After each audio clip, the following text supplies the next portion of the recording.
నమస్కారం ఘంటారావానికి స్వాగతం. ముందుగా ప్రధానాంశాలు. కాసేపట్లో ప్రారంభం కానున్న అసెంబ్లీ బడ్జెట్ సమావేశాలు. ఉభయ సభలను ఉద్దేశించి ప్రసంగించనున్న గవర్నర్.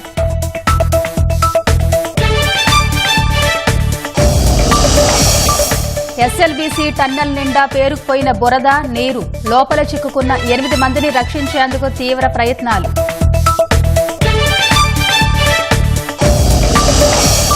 గిట్టుబాటు ధర లేదంటూ మిర్చి రైతుల గగ్గోలు. ప్రభుత్వమే ఆదుకోవాలని వినతి.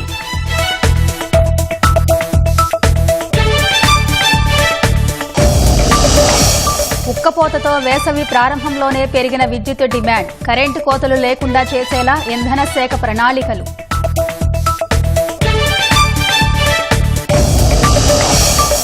ఏప్రిల్ 8, 9న అహ్మదాబాద్లో ఏఐసీసీ సమావేశాలు. బీజేపీ ప్రజా వ్యతిరేక విధానాలపై కార్యాచరణ రూపకల్పన.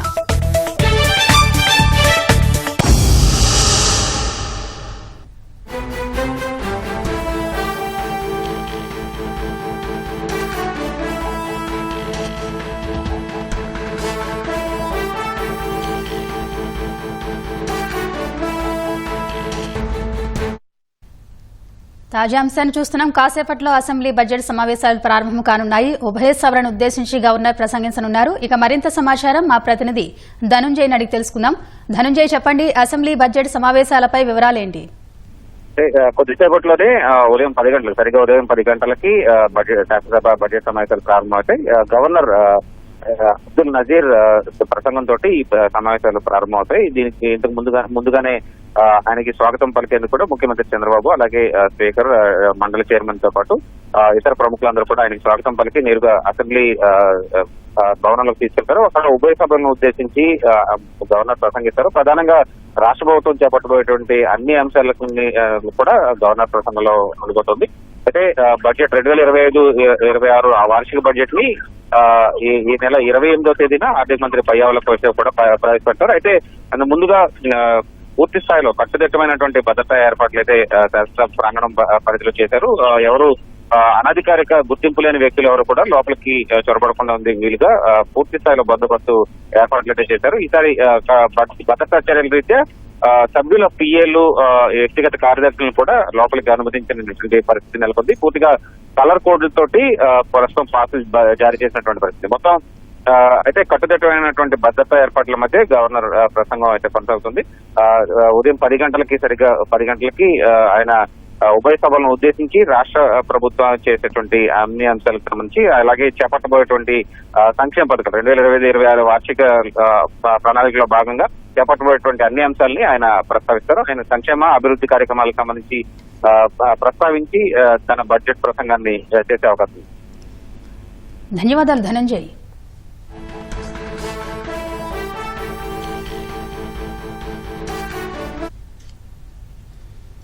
శ్రీశైలం ఎడమగట్టు కాలువ సొరంగంలో ప్రమాదం జరిగి 48 గంటలు కావస్తున్నా లోపల చిక్కుకుపోయిన 8 మంది ఆచూకీ ఇప్పటికీ లభించలేదు.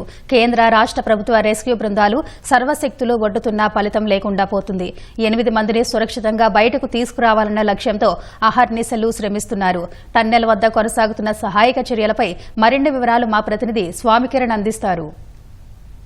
ఎస్ఎల్బీసీ టన్నెల్ వద్ద చిక్కుకున్నటువంటి 8 మందిని బయటికి తీసుకురావడానికి సహాయ చర్యలు అనేటివి కొనసాగుతున్నాయి. అయితే రోజులు పెరుగుతున్న కొద్దీ కొత్త ప్రాబ్లమ్స్ అనేటివి కూడా ఇక్కడ వస్తున్నాయి. నిన్న సాయంత్రం జూపల్లి కృష్ణారావు గారు లోపలికి వెళ్లి సుమారు 6 గంటల పాటు అక్కడే ఉండి సహాయ చర్యలను పర్యవేక్షించడం జరిగింది.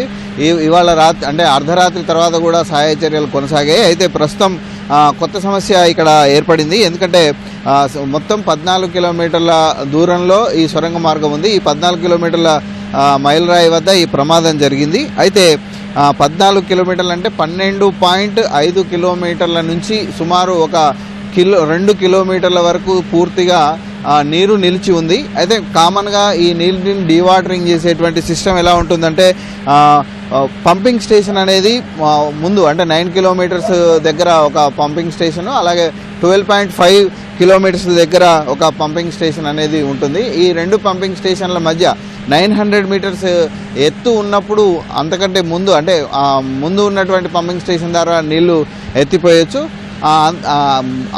ఎక్కువ వాటర్ వచ్చినప్పుడు ఎత్తేటువంటి సిస్టమ్ అక్కడ ఉంటుంది. కానీ ఇటు ఈ 2 పంపింగ్ స్టేషన్ల మధ్య పెద్ద ఎత్తున మట్టి బురద పేరుకుపోవడంతో ఈ 2 కిలోమీటర్ల మధ్య ఉన్నటువంటి వాటర్ని ఎత్తిపోయడం కొంత సమస్యగా మారిందని చెప్పేసి మనకు తెలుస్తోంది. ఈ 2 కిలోమీటర్ల మేర నీటిని ఎత్తిపోస్తే తప్ప అది క్లియర్ అయ్యేటువంటి అవకాశము కనిపించట్లేదు. దీంతోపాటు ఈ లోకో ట్రైన్కి సంబంధించినటువంటి ఒక సమస్య కూడా ఇక్కడ ఏర్పడింది. 2 లోకో ట్రైన్లు రెగ్యులర్గా నడుస్తున్నాయి.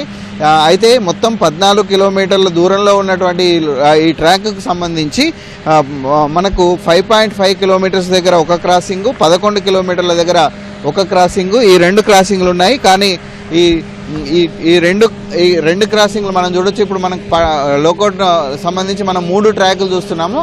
ఈ 3 ట్రాకులు అంటే కొంత చివరికి వెళ్ళిన తర్వాత 5.5 కిలోమీటర్ వద్ద ఒక క్రాసింగ్ ఉంటుంది, అలాగే 11 కిలోమీటర్ల వద్ద ఒక క్రాసింగ్ ఉంటుంది. కానీ 9 కిలోమీటర్ల దగ్గరికి వచ్చిన తర్వాత ఈ లోకో ట్రైన్ అనేది ముందుకు వెళ్ళలేని పరిస్థితి ఉంది. ఎందుకంటే అక్కడ 2 కిలోమీటర్ల మేర నీళ్లు నిలిచి ఉంది.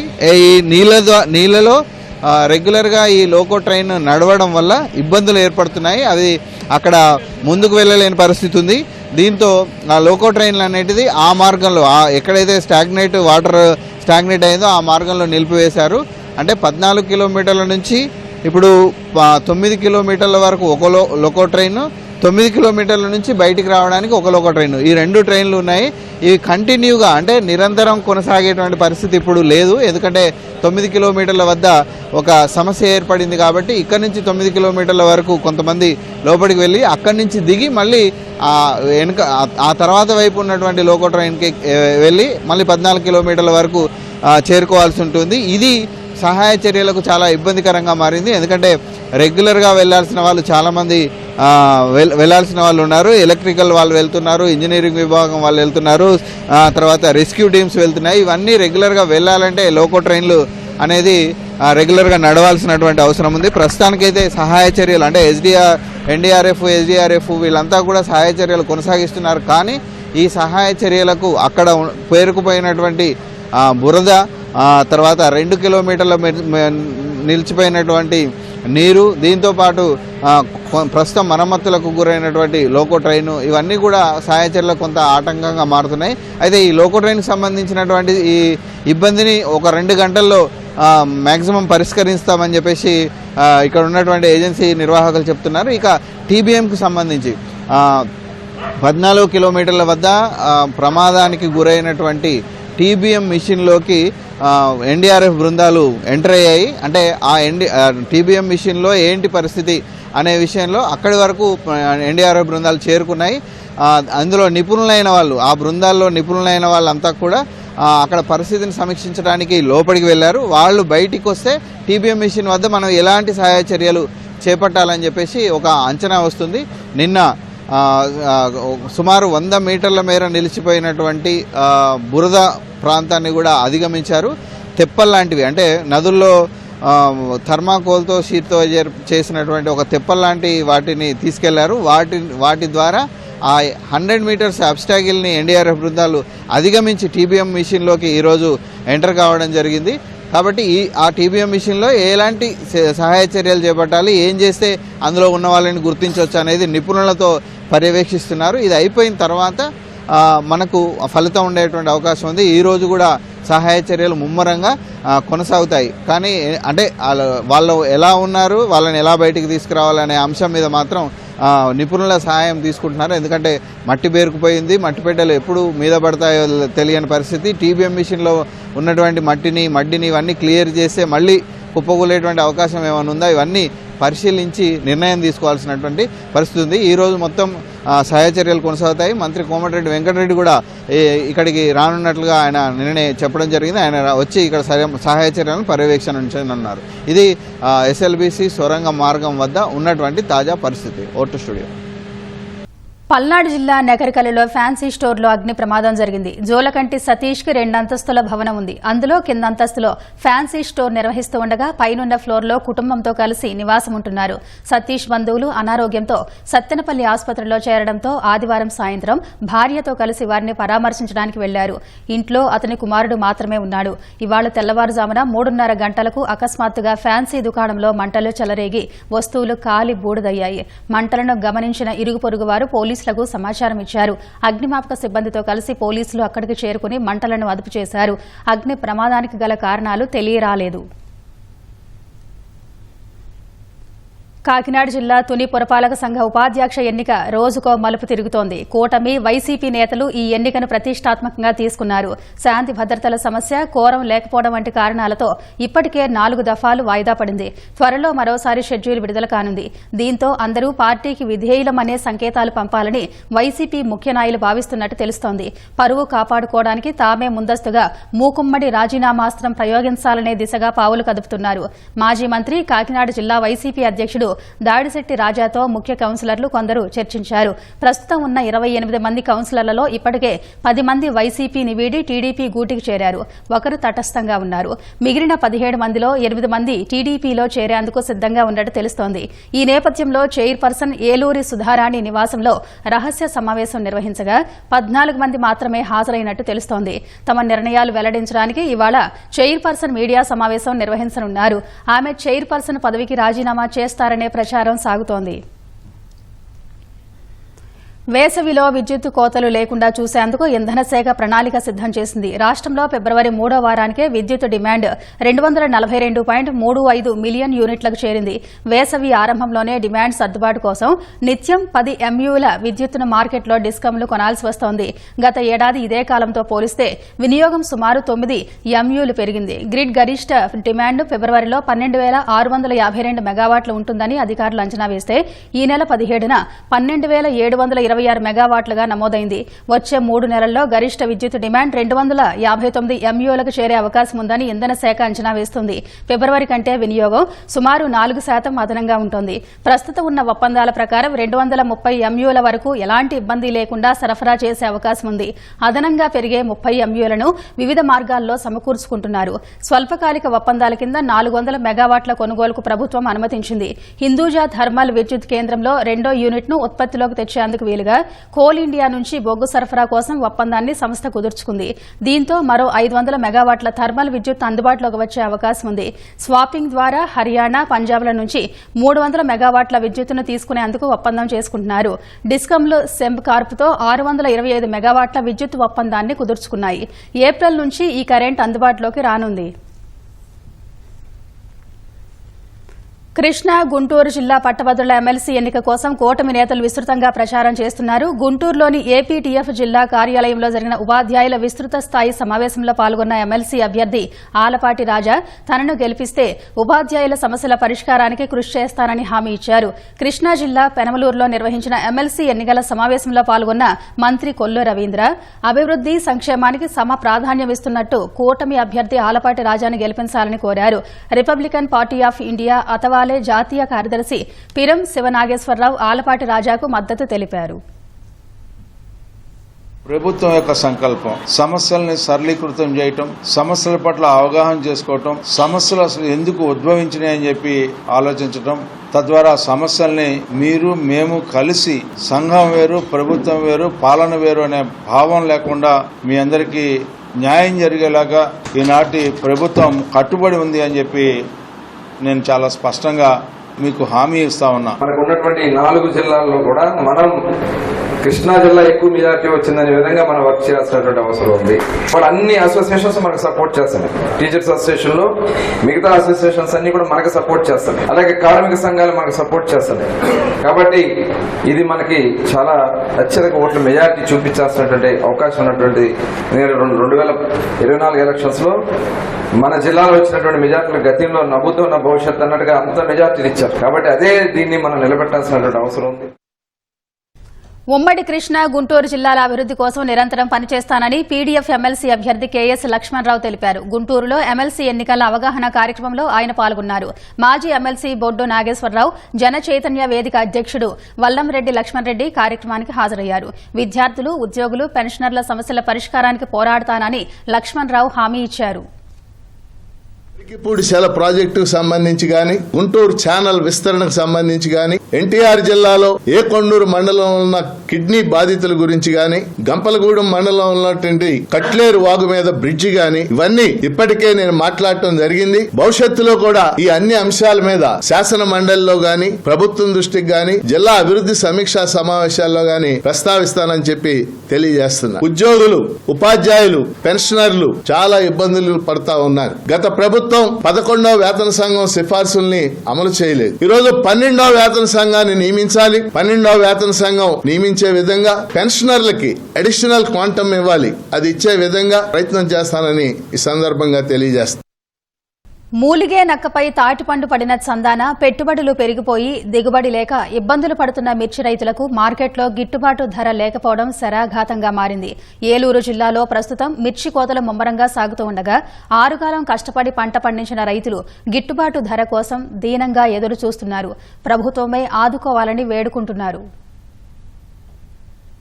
ఏలూరు జిల్లా వేలేరుపాడు మండలం తర్వాత లింగపాలెం మండలంలోని మిర్చి ఎక్కువగా సాగవుతోంది. ఈ మండలంలో 1000 ఎకరాలకు పైనే ఏటా రైతులు మిర్చి సాగు చేస్తుండగా కొత్తపల్లి, ధర్మాజీగూడెం, కులరాయనగూడెం, అయ్యప్పరాజుగూడెం, భోగోలు ప్రాంతాల్లో పంటలు విస్తరించి ఉన్నాయి. ఈ ఏడాది తెగుళ్ల దాడి ఎక్కువగా ఉండి దిగుబడులు భారీగా పడిపోయాయి. సాధారణ సమయాల్లో ఎకరాకు 20 నుంచి 25 క్వింటాల వరకు రావాల్సి ఉండగా నల్లి, తెగుళ్ల కారణంగా ఈ ఏడాది 15 క్వింటాళ్లకు మించి రావడం లేదని రైతులు ఆవేదన వ్యక్తం చేస్తున్నారు. ఎకరాకు పెట్టుబడులు, కౌలు ఖర్చు 2.5 లక్షలు అవుతోందని ప్రభుత్వమే మద్దతు ధర వచ్చేలా చూడాలని కోరుతున్నారు. 40-50 సంవత్సరాల నుంచి కూడా సిల్లీస్ వండుతాం, మిరపతోటలు వేస్తాం. ధర్మాజిగూడు అంటే ప్రసిద్ధి. ఎకరం 30,000-35,000 రేటుకు తీసుకుని వర్షాలు పడి పడక చెరువులో నీళ్లు అందక కాయ కష్టం చేసి భార్య పిల్లలందరూ కలిసి కష్టపడి మిరపతోటలు వేసుకుంటే తలొక ఎకరం దానికి పురుగులు అటాక్ అయ్యి, తెగుళ్లు అటాక్ అయ్యి, ఆ ముందు కొట్టి ఈ ముందు కొట్టి గట్ట కాపించుకుంటే ఎకరానికి 10-15 క్వింటాలు కాస్తాయి అనుకుంటే మార్కెట్ ఫుల్ డౌన్. ఈ మార్కెట్ డౌన్ మీద కౌలు రైతు ఏమి నిలదొక్కుంటాడు, భార్య పిల్లల్ని ఏమి పెంచి పోషిస్తాడు. ఎక్కువ పెట్టుబడి ఇదేనండి. ఎకరానికి వచ్చేసి 2,50,000 పెట్టుబడి అవుతుంది. మార్కెట్ కలిసి వస్తే ఏదన్నా సంవత్సరానికి ఒక 40,000-30,000 మిగిలితే మళ్ళీ రైతు పుంజుకుని మళ్ళీ వచ్చే సంవత్సరం వ్యవసాయం చేయడానికి ఆస్కారం ఉంటుందన్నమాట. ఇవాళ దిగుబడి కూడా 10-12 క్వింటాల మించి రావట్లేదండి. ఎకరానికి వచ్చేసి కనీసం 19,000-20,000 ఉండేటట్టుగా చూడమని 2 చేతులు ఎత్తి ముఖ్యమంత్రి గారిని కోరుకుంటూ ఉంటాం. ఎకరానికి 2,50,000 పెట్టుబడి అవుతుందండి. 15 క్వింటాలు మిరపకాయలు అవుతున్నాయి. 2 కోతలు కలిపే 15 అండి. ఎకరానికి కట్టుబడి వచ్చి మనం పండినా పండకపోయినా భూస్వామికి ఇవ్వాలి. మనకి రేట్ లేక ఈ సంవత్సరం భాగమైపోయామండి. కానీ మినిమం 18,000 అన్నా ఉంటే బండి వెళ్ళొద్దండి. పెట్టుబడి 2.5 గ్యారెంటీగా అవుతుందండి. 2,00,000 గ్యారెంటీగా అవుతుంది. వ్యాపారస్తులు వచ్చి కొనేవాళ్ళు లేడండి. 2 ఎకరాలు వేసి కోసాం. దాంట్లో మళ్ళీ ఏసీలు వేసుకోవాల్సిందే. 8, 19, 20 లోపు 20 దగ్గరకు ఉంటే చాలండి. కింటాకి ఉంటే అది పెట్టుబడులను వస్తాయి. నల్లి వచ్చిన కాడి నుంచి పెట్టుబడి ఎక్కువైపోయి అసలు మరీ దారుణంగా ఉందండి. 2 రోజులు కొడితేనేనండి, లేకపోతే అసలు తోట మంద కాదు. కాయలు కాయట్లేదండి. అసలు తెగుళ్లను నివారించడంలో మందులు పెద్దగా ప్రభావం చూపక ఎకరాకు అదనంగా 3 నుంచి 4,000 ఖర్చవుతోందని రైతులు అంటున్నారు. పురుగు మందుల రూపంలోనే వేలకు ఖర్చు చేయాల్సి వస్తోందని వాపోతున్నారు. సుమారు నెల రోజుల నుంచి మార్కెట్లో సరైన ధర లేదు. మద్దతు ధర వస్తుందనే ఆశతో కాయలు కోసిన వాటిని కళ్లాల్లో ఎండబెడుతూ ఆశగా ఎదురుచూస్తున్నారు. కొందరు రైతులు సొంత పొలం ఉండి మిర్చి సాగు చేసి అప్పుల పాలై కుటుంబాలను పోషించేందుకు మరో దారి లేక కూలీలుగా వెళ్తున్నారంటేనే పరిస్థితి ఎలా ఉందో అర్థం చేసుకోవచ్చు. నిరుడు ముందటేడేమో నల్లబడింది. ఈ ఏడాకు తన్నికు పర్లేదు అనుకునే బట్టికి రేట్ లేదు. మరి రైతు నష్టం అనేది ఎవరు పెట్టుకుంటారండి? పెట్టుబడి వచ్చి 2 లక్షలు అవుతుందండి. ఎకరానికి వచ్చి 4,000 పడుతుందండి. ఒక రోజు మందు కొడితే. గింజల వాళ్ళు కూడా మాకు మంచి గింజలు ఎత్తలేదు. మందుల వాళ్ళు మంచిగా ఎత్తలేదు. కింద మందులు మంచిగా ఉండలే, పై మందులు మంచిగా ఉండలే, రేట్లు తీసుకుంటున్నారు. కానీ ఆఖరికి ఇప్పుడు రేటు కూడా లేకుండా చేశారు. అది జరిగింది. 20,000 వస్తేనే మాకు గిట్టుబడి అవుద్ది. ఇది కొడితే పోద్ది, అది కొడితే పోద్ది అని ముడత కొట్టి, నల్లికి కొట్టి, మళ్ళీ కాపు కొట్టి, కాపు చేయాలా చూస్తే కాపు తగ్గిపోయింది. కాయలు లేవు, రేటు లేదు. మాకున్నది 1/2 ఎకరం పొలం వచ్చింది మా మామగారికి. దాంట్లో ఇంకేంటండి మరి తినేది? మేము కూలి గొంతుకు వచ్చి 1/2 ఎకరంలో ఏం పని చేస్తాం అంటే పండకేనండి. మరి అందరూ ఉద్యోగాలు చేయంగా ఈ రెక్కల మీద ఎందాక తోసుకుని వాళ్ళు ఇచ్చారు అప్పు. ఆ అప్పు కడితేనే వాళ్ళు ఇచ్చేది. మళ్ళీ రేపొద్దున మాకు 20 పైన ఉండాలండి గిట్టుబడి అవుతాయి. రాష్ట్ర ప్రభుత్వం అధికారులతో కమిటీ వేసి పెట్టుబడి ఖర్చు, అందుతోన్న ధరపై క్షేత్రస్థాయిలో వివరాలు సేకరించాలని రైతులు కోరుతున్నారు. మద్దతు ధర వచ్చేలా చొరవ తీసుకోవాలని విజ్ఞప్తి చేస్తున్నారు. గతేడాది కర్ణాటకలోని బెళగావిలో జరిగిన నవ సత్యాగ్రహ బైఠక్లో తీసుకున్న నిర్ణయం మేరకు ఏప్రిల్ 8, 9 తేదీల్లో అహ్మదాబాద్లో ఏఐసీసీ సమావేశాలు నిర్వహించనున్నారు. ఈ మేరకు కాంగ్రెస్ పార్టీ ప్రధాన కార్యదర్శి కేసీ వేణుగోపాల్ ఎక్స్లో ప్రకటించారు. ఏప్రిల్ 8న సీడబ్ల్యూసీ సమావేశం, ఏప్రిల్ 9న ఏఐసీసీ ప్రతినిధుల సమావేశం జరుగుతుందన్నారు. ఈ సమావేశాలకు పార్టీ అధ్యక్షుడు మల్లికార్జున ఖర్గే అధ్యక్షత వహిస్తారని తెలిపారు. ఈ భేటీలో బీజేపీ ప్రజా వ్యతిరేక విధానాలతో ఎదురయ్యే సవాళ్లతో పాటు రాజ్యాంగం, దాని విలువలపై జరుగుతున్న దాడులపై చర్చించి భవిష్యత్తు కార్యాచరణ సిద్దం చేయనున్నట్టు పేర్కొన్నారు. ఏఐసీసీ సమావేశాల్లో Congress parliamentary party chairperson Sonia Gandhi, లోక్సభలో ప్రతిపక్ష నేత రాహుల్ గాంధీ, కాంగ్రెస్ పాలిత రాష్ట్రాల సీఎంలు, ఆఫీస్ బేరర్లు, సీనియర్ నేతలు, ఇతర ప్రతినిధులు పాల్గొంటారని కేసీ వేణుగోపాల్ వెల్లడించారు. విశాఖలో ఇండియన్ మ్యాజిక్ అకాడమీ ఆధ్వర్యంలో Indian magic awards night 2025 magician day ఘనంగా జరిగాయి. జూనియర్ పీసీ సర్కార్, సామల వేణు సహా 10 మందికి జీవన సాఫల్య పురస్కారాలు అందించారు. సామల వేణుకు గోల్డెన్ మెజీషియన్ అవార్డును ప్రదానం చేశారు.